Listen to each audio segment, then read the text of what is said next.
आज chapter start करते हैं नंबर 3 अकाउंट्स का। और ये है chapter accounting standards and Indian accounting standard, जिसको हम शॉर्ट फॉर्म में इंडियन एएसपी बोलते हैं। As means accounting standards. तो सबसे पहले मैं आपको ये बता दूं कि एएस होते क्या है। अकाउंटिंग स्टैंडर्ड्स आपको ये बताते हैं कि आपको कोई भी काम करते हो आप अकाउंट्स में, जो फाइनेंशियल अकाउंटिंग में आप जो भी काम करते हो, आपकी जो बुक का नाम है वो फाइनेंशियल अकाउंटिंग है। अकाउंट्स की भी बहुत सारी ब्रांचेस होती हैं, अलग अलग तरह की ब्रांचेस होती हैं। आप जो अकाउंट्स पढ़ रहे हो वो फाइनेंशियल अकाउंटिंग, और फाइनेंशियल अकाउंटिंग में किसी भी टॉपिक पे, किसी भी टॉपिक को, कॉन्सेप्ट को किस तरीके से करना है, कैसे करना है, यानी कि प्रेजेंट कैसे करना है, प्रिपेयर कैसे करना है, ये सारी चीजें जो है वो एएस बताता है, यानी कि अकाउंटिंग स्टैंडर्ड। क्लियर है? अकाउंटिंग स्टैंडर्ड का काम क्या है कि उसको प्रिपरेशन कैसे करनी है और उसकी प्रेजेंटेशन कैसे करनी है, ये सब अकाउंटिंग स्टैंडर्ड्स में बनाया जाता है। अकाउंटिंग स्टैंडर्ड बहुत सारे हैं, अलग अलग टॉपिक्स के अलग अलग अकाउंटिंग स्टैंडर्ड्स हैं। इंडिया के अंदर अलग बने हुए हैं और एक यूनिवर्सली भी है, जिनको हम बोलते हैं इंटरनेशनल अकाउंटिंग स्टैंडर्ड्स। तो जो इंटरनेशनल अकाउंटिंग स्टैंडर्ड्स है वो सभी को फॉलो करने होते हैं, चाहे वो इंडिया है, अमेरिका है, बांग्लादेश है, कोई भी देश होगा, अगर उसका मेंबर है तो उसको वही फॉलो करने पड़ेंगे। तो वो यूनिवर्सली एप्लीकेबल है। ऐसा नहीं कि इंडिया के अंदर जो अकाउंटिंग स्टैंडर्ड चल रहा है बाहर कुछ और होगा। अगर आप इंटरनेशनल अकाउंटिंग स्टैंडर्ड यूज कर रहे हो तो हर कंट्री में वो एक जैसा ही होगा, उसी के रूल और रेगुलेशन आपको फॉलो करने पड़ते हैं। तो फिलहाल हम जो पढ़ने जा रहे हैं इसके अंदर टॉपिक वो है अकाउंटिंग प्रिंसिपल, यानी अकाउंट के सिद्धांत।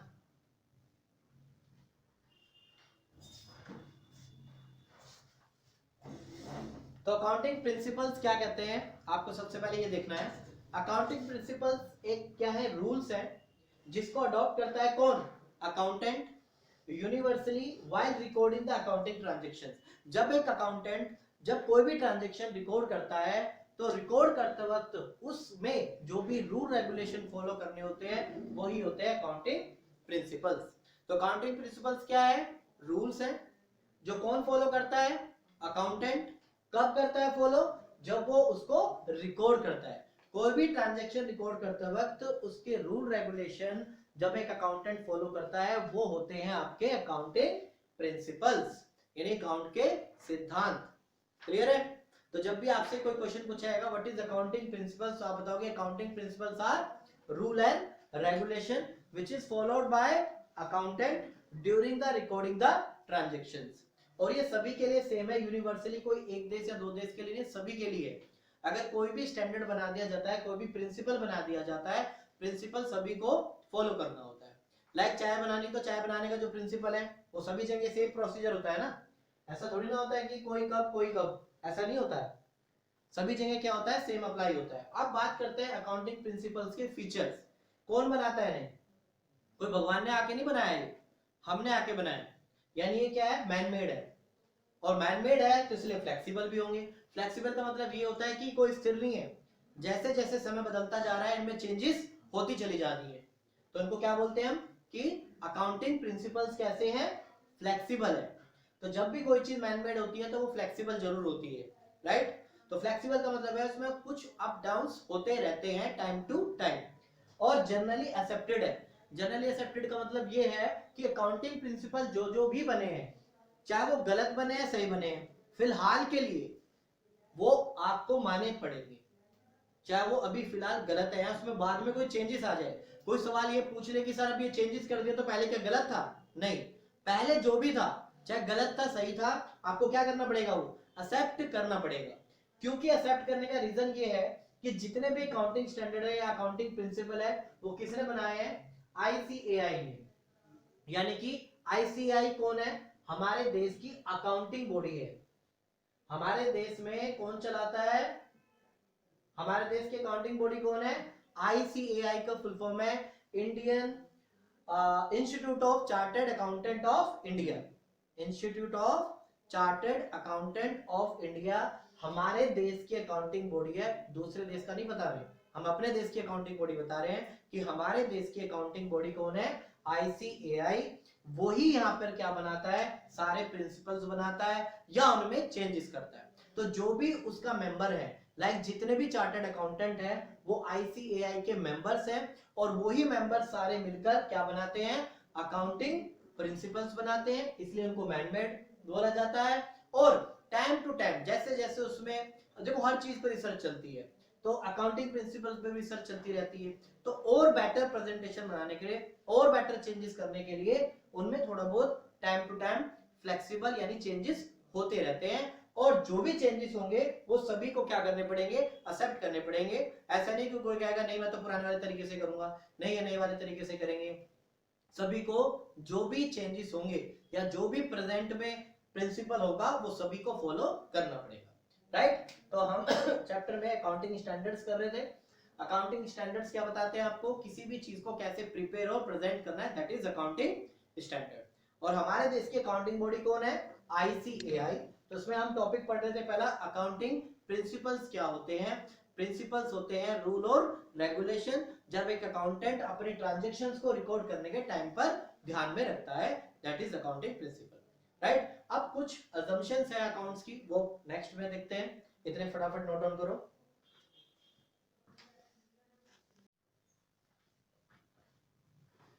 अब बात करते हैं नेक्स्ट टॉपिक के चैप्टर के, इसका नाम है फंडामेंटल अकाउंटिंग असम्पशंस। तो हम क्या पढ़ने जा रहे हैं, अकाउंटिंग की असम्पशंस। असम्पशंस होता है मान्यताएं, यानी कुछ चीजें आपको माननी पड़ती हैं, एज्यूम करनी पड़ती है।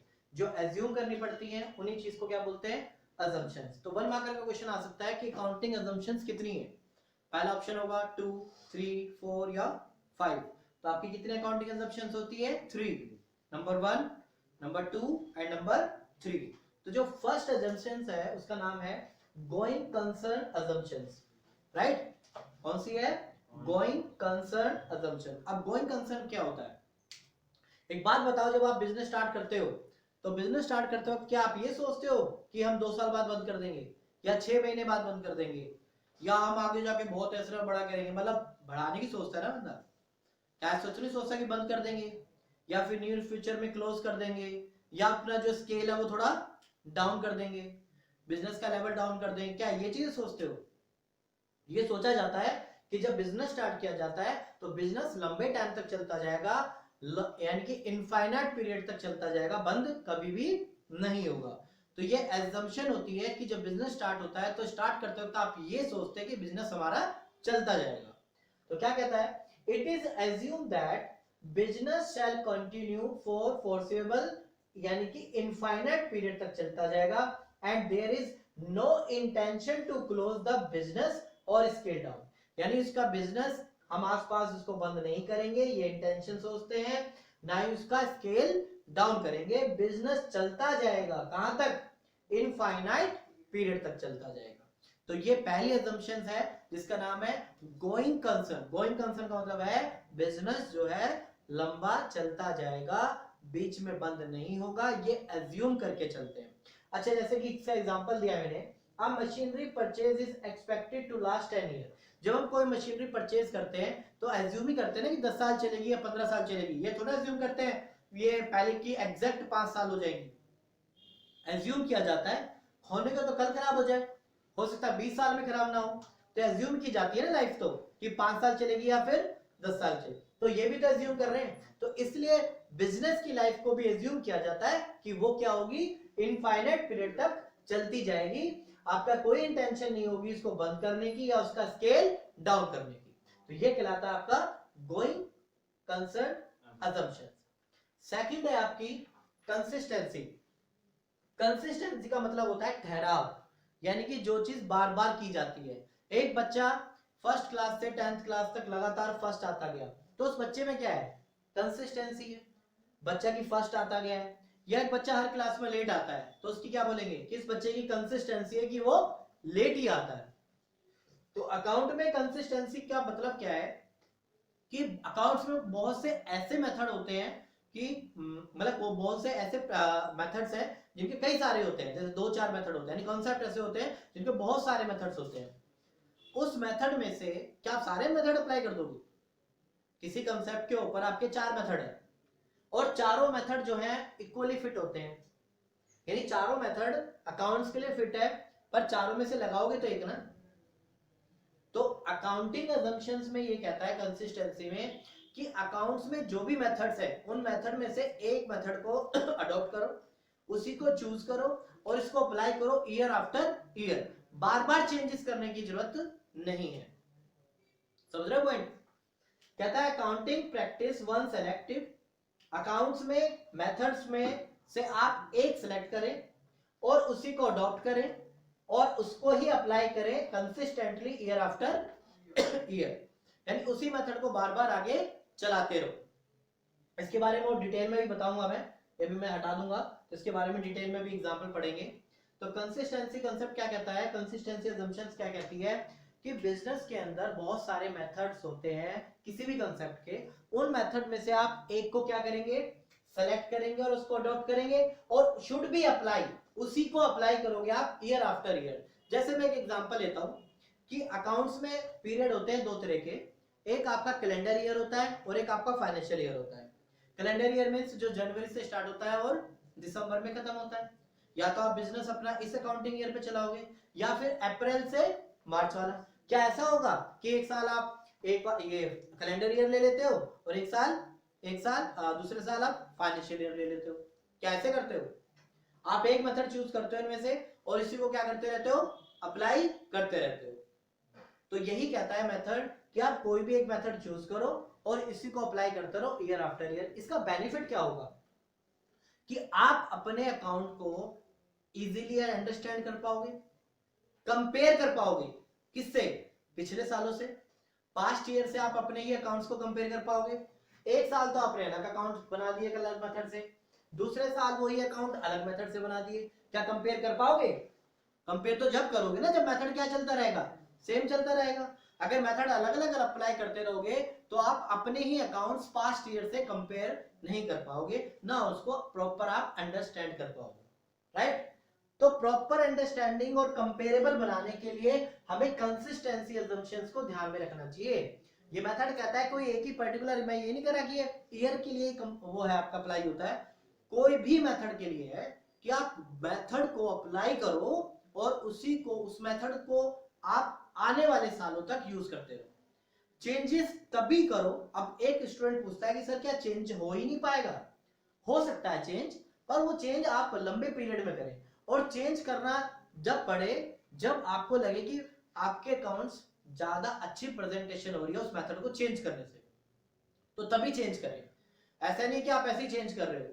चेंज करना तब होगा जब आपको लगे कि आपके अकाउंट्स मोर एप्रोप्रिएट, यानी मोर अच्छी प्रेजेंटेशन हो रही है पुराने मेथड की बजाय, तो आप वो न्यू मेथड अप्लाई कर सकते हैं। अदरवाइज पुराने मेथड्स को ही आप लगातार चलाते रहो। ये हो गया आपका कंसिस्टेंसी का कॉन्सेप्ट। अभी मैं इसके बारे में भी एग्जांपल अभी बताऊंगा डिटेल में अभी कॉन्सेप्ट। तीसरा है आपका अक्रूवल अजम्पशंस। अक्रूवल अजम्पशन से कहते हैं कि जब बिजनेस के अंदर ट्रांजैक्शन एंटर होती है उसको तभी रिकॉर्ड कर लिया जाए, ना कि तब वो जब उसकी सेटलमेंट हो। लाइक आपने एक मशीनरी खरीदी 1 अप्रैल को, क्लियर है, और या 1 जनवरी को खरीदी, एग्जांपल ले लेते हैं। 1 जनवरी को आपने एक मशीनरी परचेज की और उसकी पेमेंट, उसकी सेटलमेंट हो रही है 1 अप्रैल को, तो अपने अकाउंट्स में आप कब दिखाओगे इसको, 1 जनवरी को या 1 अप्रैल को? 1 जनवरी को। जब ट्रांजैक्शन एंटर होती है उसको तभी रिकॉर्ड कर लिया जाना चाहिए, ना कि तब वो जब सेटलमेंट हो रही हो। सेटलमेंट मतलब जब आप उसकी पेमेंट कर रहे हो, तो एंटर तभी की जाएगी जब वो हो जाएगी एंटर, यानी जब आपके ट्रांजैक्शन आएगी बुक्स में आप उसको तभी रिकॉर्ड करेंगे। लाइक सेल्स को आप सेल्स मान लोगे जब आपकी तरफ से सेल्स हो जाए। आपने किसी को सर्विस दे दी, आपने किसी को सेल्स कर दी, सेल्स रियलाइज हो गई, अब उसके पैसे आए या ना आए, कैश रिसीव और नोट, आपको उससे मैटर नहीं करता, आपके लिए वो क्या बन जाएगी, सेल्स मान लोगे आप। ऐसे ही एक्सपेंस है, आपकी तरफ से एक्सपेंस हो गए, अब एक्सपेंस आपने पे किए या नहीं किए ये मैटर नहीं करता, जब खर्चे हो गए उसको तभी रिकॉर्ड कर लिया जाएगा, चाहे उसकी पेमेंट हुई हो चाहे ना हुई हो। अब देखो जरा, a transaction is recorded in the books of account at the time when it is entered into। Transaction को तभी रिकॉर्ड किया जाता है जब वो क्या होती है, बुक्स में एंटर होती है। कोई भी ट्रांजैक्शन होगी तो उसको तभी रिकॉर्ड कर लिया जाएगा and not when the settlement take place, और जब नहीं किया जाएगा जब वो सेटलमेंट होगी, उसको तभी एंटर कर लिया जाएगा जब वो एंटर होती है, उसको तभी रिकॉर्ड कर लिया जाएगा। तो इसी तरह से एग्जांपल दे रखा है।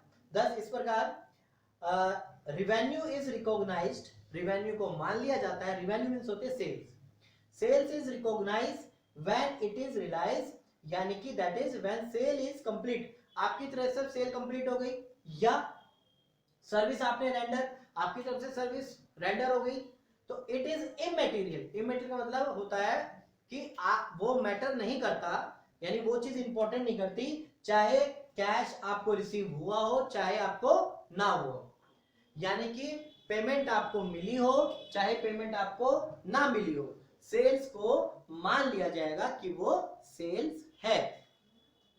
कब? जब वो ट्रांजैक्शन होगी। तो जब भी ट्रांजैक्शन एंटर होती है, right, a transaction is recorded in the books, तभी रिकॉर्ड कर ली जाती है अकाउंट्स में, at the time when it is entered into, जब वो बिजनेस में एंटर होती है उसको तभी रिकॉर्ड कर लिया जाता है, बल्कि तब नहीं जब वो सेटलमेंट होती है, राइट। सेल को सेल मान लिया जाता है, चाहे रिवेन्यू मिली हो, आपको रिसीव हुई हो चाहे ना रिसीव हुई हो, उसको मान लिया जाता है कि वो सेल्स हो गई है। क्लियर है? तो तीन असम्पशंस थी, तीनों असम्पशंस को मैं फिर दोबारा डिस्कस कर रहा हूं। पहली है गोइंग कंसर्न, जिसमें बिजनेस चलता जाएगा, आप ये अज्यूम करोगे कि बिजनेस बंद नहीं होगा। कंसिस्टेंसी कंसेप्ट कहता है कि कोई भी मेथड में से, यानी कोई भी टॉपिक के मेथड को सिलेक्ट करो, कोई एक को, और इसी को अप्लाई करते रहो ईयर आफ्टर ईयर, उसको चेंज ना करें। अक्रूवल असम्पशंस क्या कहती है कि जब ट्रांजैक्शन एंटर होती है बिजनेस में तो उसको तभी रिकॉर्ड कर लेना चाहिए, ना कि तब वो जब वो सेटलमेंट हो रही हो। क्लियर? अब मुझे बताना है इसका एग्जांपल, कंसिस्टेंसी जो कंसेप्ट था इसका मुझे एग्जांपल थोड़ा सा डीपली समझाना है, तो ध्यान से देखें। मैं बाकी हटा देता हूं गोइंग कंसर्न वाले। कोई भी कंसेप्ट या कोई भी असम्पशंस जो भी हम पढ़ेंगे एग्जाम में, उसका आपको जरूर लिखना है विद एग्जांपल। तो मैं अब कंसिस्टेंसी के कंसेप्ट को आपको मैं बता रहा हूं, ध्यान से देखना। जैसे कि आपको पता है डेप्रिसिएशन क्या होता है, डेप्रिसिएशन क्या होता है? घिसावट, घिसना। तो अकाउंट्स में आपके सिलेबस में डेप्रिसिएशन के दो मेथड है। एक मेथड का नाम है स्ट्रेट लाइन मेथड, जिसको हम प्यार से बोलते हैं शॉर्ट फॉर्म में SLM। एक होता है written down value method,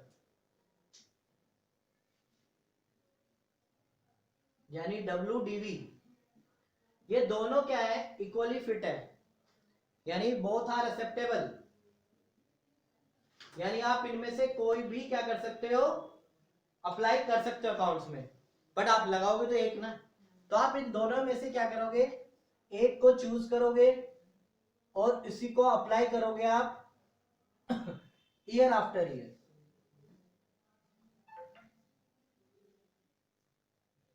right? ये इसका आप एग्जांपल देखोगे, आपके बुक्स में भी यही एग्जांपल है। तो एग्जांपल क्या है कि डेप्रिसिएशन के मेथड है दो, स्ट्रेट लाइन मेथड और रिटन डाउन वैल्यू मेथड। दोनों इक्वली फिट है, दोनों ही एप्लीकेबल हो सकते हैं, कोई भी आप लगा सकते हो, पर लगाओगे कोई एक। तो इनमें से कोई भी एक चूज करो और अप्लाई करो, यानी अडॉप्ट करो और उसी को अप्लाई करो ईयर आफ्टर ईयर। बार बार उनमें से कोई एक ही मेथड चूज करो और हर साल उसी मेथड को फॉलो करते रहो। ये बताता है आपका कंसिस्टेंसी का कंसेप्ट। तो एग्जाम के अंदर आपका ये एग्जांपल भी आ जाता है, तो आप यहाँ पर ध्यान से देख के क्या बताओगे कि कौन सा असम्पशन है? कंसिस्टेंसी। या मैंने आपको भी दूसरा एक और एग्जांपल बताया इसका। दो तरह के पीरियड होते हैं, एक फाइनेंशियल ईयर होता है और एक कैलेंडर ईयर होता है। तो फाइनेंशियल और कैलेंडर ईयर में से आप कोई भी एक चूज करो और इसी को अप्लाई करते रहो ईयर आफ्टर ईयर। राइट? इसकी बात करें अक्रूवल कंसेप्ट की, तो अक्रूवल में क्या है आपका?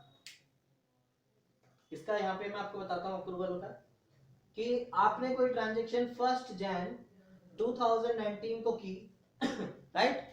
परचेज किया आपने कोई भी कंप्यूटर, और उसकी जो सेटलमेंट है वो 1 अप्रैल 2020 को की। तो बुक्स ऑफ अकाउंट में कब उसको रिकॉर्ड किया जाएगा? At the time of enter. तो ट्रांजैक्शन एंटर कब हुई है 1 जनवरी 2019 को, तो रिकॉर्ड भी कब हो जाएगी आपके 1 जन 2019 को ही वो एंटर हो जाएगी आपके बुक्स में, ना कि तब वो जब वो सेटलमेंट हुई है, राइट। ये आपका इसका एग्जांपल हो गया। बुक्स में भी इसी तरह का टाइप का ही एग्जांपल है। तो अब आपको एग्जांपल जरूर देने पड़ेंगे, इस बात का ध्यान रखना। कंसिस्टेंसी का बहुत इंपॉर्टेंट था, तो इसलिए मैंने इसको अलग से डिस्कस कर दिया, राइट।